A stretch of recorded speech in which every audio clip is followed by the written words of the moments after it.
中部传出全台第一起新冠肺炎死亡案例，疾管署疫情记者会公布最新资讯，感染源锁定死者生前载过从浙江返台的台商。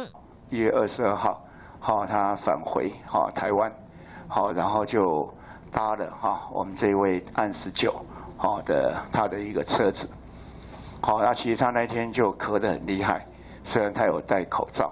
22号当天，死者就是开着银色休旅车载送这名台商，当时台商就咳得严重，之后也陆续有就诊记录。回来之后也陆陆续续的在各个在2家还3家的诊所里面有这样子留下他就医的记录，那都是相关呼吸道的一个状况。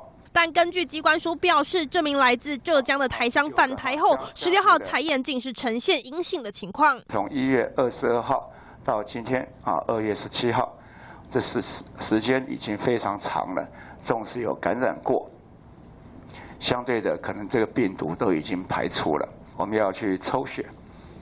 抽血以后，我们再来验验看是不是有一些相关抗体的反应。疑似为感染源的台商，因为检验呈现阴性，所以目前先采自主管理。但跟他在同一台车上的白牌车司机，竟然传染给家人，更不幸病逝。原因为何？相关单位还要采验再调查。记者综合报道。